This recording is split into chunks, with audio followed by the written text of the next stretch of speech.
Olá pessoal, tudo bem? Nessa aula de hoje vai ser especial. Nós vamos resolver questões discursivas. Até porque, vocês sabem, nossa prova vai constar questões discursivas. Essas questões discursivas estarão na página 30 e 31 da apostila 2, ok? Então, nós vamos fazer o seguinte, são 8 questões. Eu farei 4 e as 4 restantes serão de tarefa, ok? Então, vamos lá. Na página 30, nós temos a atividade da aula 5, que são 2 questões. Aqui o texto, como é muito grande, eu vou dar uma reduzida nele, né? Então, ele diz assim, uma questão da FUVEST de segunda fase. Em células humanas, a concentração de íons positivos de sódio é menor no meio intracelular do que no meio extracelular, ocorrendo o inverso com a concentração de íons positivos de potássio. Bem, vocês sabem que esse mecanismo é um mecanismo que nós já conhecemos como bomba de sódio e potássio, né? Aí eles se movimentam e isso gera um fluxo de cargas.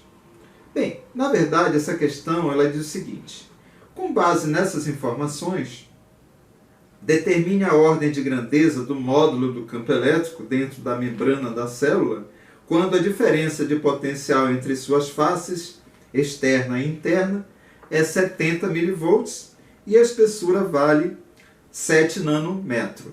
Ok? Veja que as unidades aí estão para serem alteradas, correto? Então vamos lá. Na verdade, a membrana forma, de um lado, uma polarização positiva e de outro lado, uma polarização negativa. Ele diz que há um fluxo de íons de uma placa para outra, ou seja, do meio externo para o meio interno. Bem, considerando que esse campo é uniforme, porque essa membrana é paralela à outra, nós temos então a utilização da fórmula DDP é igual ao campo elétrico multiplicado pela distância. Isso nós estudamos nas aulas 7 e nas aulas 8. A DDP vale 70 mV. Então, como é milho, fica 70, 10 a menos 3. Já a distância, que é uma distância muito pequena, né, uma distância celular, é 7 nano, e o nano é 10 a menos 9. Pronto, então esse campo elétrico será 70, 10 a menos 3, dividido por 7, 10 a menos 9. E nós vamos encontrar 10 vezes 10 a sexta, que corresponde a 10 a 7 Newton/Coulomb. Ok? Agora vamos à segunda questão. A segunda questão, que é da Universidade Federal do Paraná, uma das universidades brasileiras que cobram na segunda fase também questões discursivas. Ele diz o seguinte, um próton é injetado no ponto O e passa a se mover no interior de um capacitor plano, de placas paralelas, cujas dimensões estão indicadas na figura.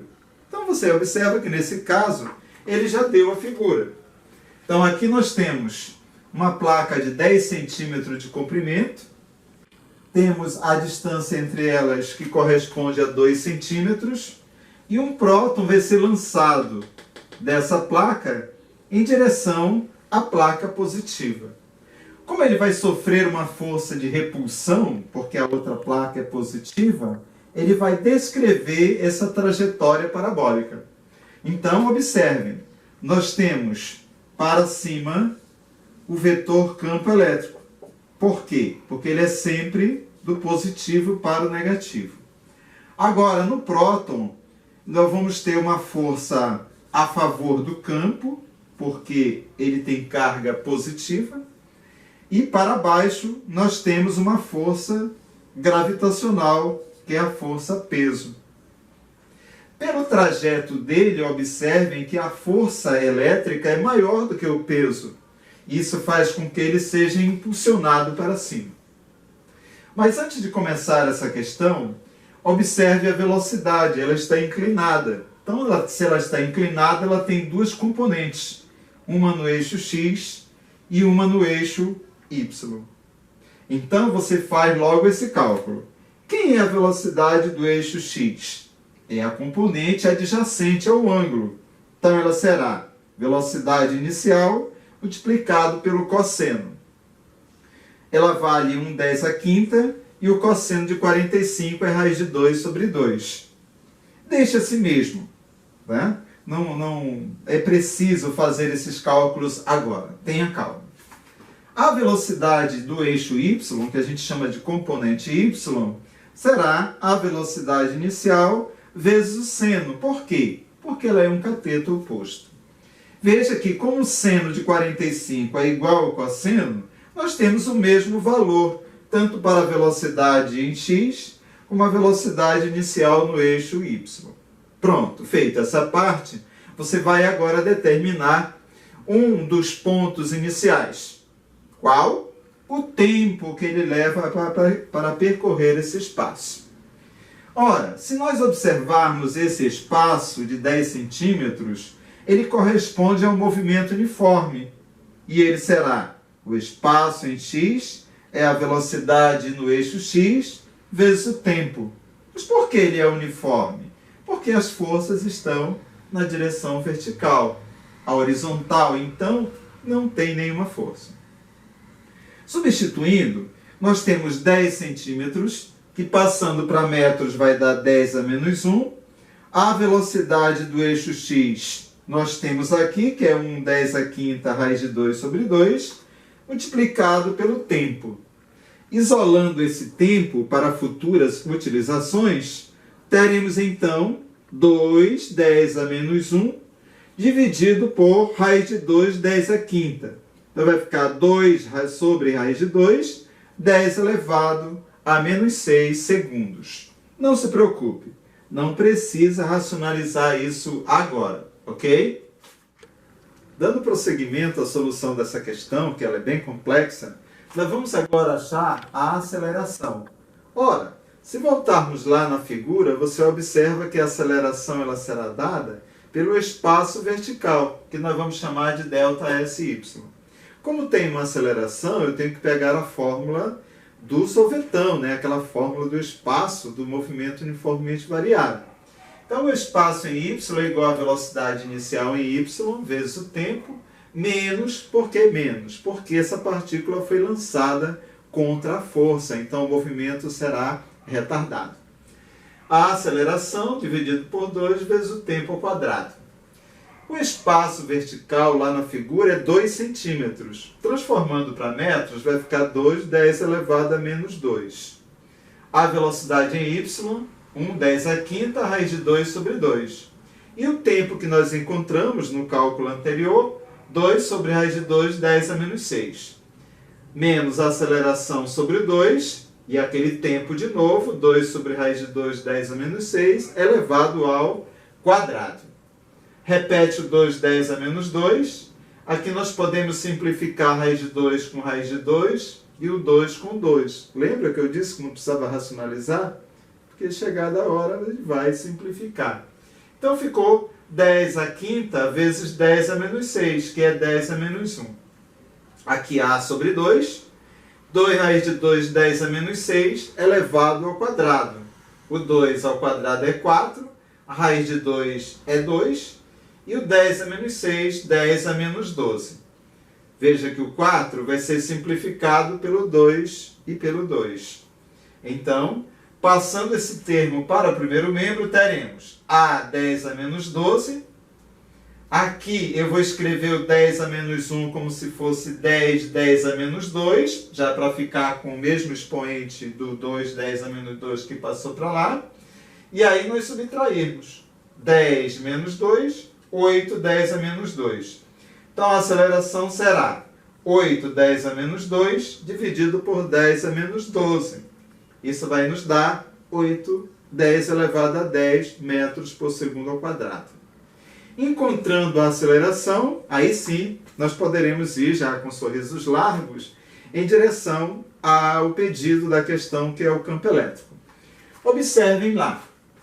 A força que age para cima menos o peso que age para baixo é igual a massa vezes aceleração, segundo a lei de Newton. Só que na questão ele pede para você desprezar o peso. Então vai ficar somente a força, a massa e a aceleração. Como a força é de caráter elétrico, ela vai ser carga vezes campo elétrico, que é igual a massa vezes a aceleração. A carga do próton é igual a do elétron, que é 1,6 10 a menos 19. O campo elétrico você quer saber. A massa é 1,6 10 a menos 27. E a aceleração é aquele resultado lá, 8 10 elevado a 10. Bem, então, simplificamos aqui 1,6 com 1,6, ok? Então, o campo elétrico será 8 10 a menos 17, que é menos 27 mais 10, dividido por 10 a menos 19. E aí encontramos o resultado, 8 10 ao quadrado, que deve ter conferido com o que vocês fizeram na lista especial, já que essa da questão, estou dando um spoiler aqui, é da lista especial, ok? Bem, agora iríamos fazer as questões discursivas das aulas 6 e 7. Mas essas duas aulas eu vou deixar como exercícios, porque são duas questões de cada aula. Então, 4 para vocês e 4 para mim. Está mais do que justo, não é não? E agora eu vou fazer as duas questões da aula 8, que foi uma das aulas que nós vimos aí por último, tá bom? Bem, na primeira questão diz assim: nos pontos A, B e C de uma circunferência de raio 3 centímetros, fixam-se cargas pontiformes cujos valores são 2 microcoulombs, 6 microcoulombs e 2 microcoulombs. Sabendo que a constante é 9 10 a 9, determine na letra A intensidade do vetor campo elétrico resultante no centro do círculo. Ora, observando a figura e observando que as cargas são positivas, os campos são de afastamento. Então, a carga A vai gerar um campo de afastamento para baixo, a C de afastamento para cima e o B de afastamento para a esquerda. Como as cargas A e C têm o mesmo valor, o campo EA e EC se anulam, porque eles vão ter o mesmo módulo. Então, EA anula EC. Ora, se o EA anula o EC, a resultante será o EB. Então, eu digo que o campo resultante é igual ao campo B, que é K0, carga de B sobre D ao quadrado em módulo. O K0 é 9 10 a 9, a carga é 6 microcoulombs, e o raio, que faz o papel da distância, é 3 10 a menos 2, porque está em centímetros, teremos que passar para metros, elevado ao quadrado. 9 vezes 6, não precisa fazer a conta, porque você percebe que como 3 ao quadrado é 9, eu vou simplificar. Então, chegamos à resposta, 6, 10 elevado a 7 Newton por Coulomb. Essa é a resposta da primeira questão da aula número 8.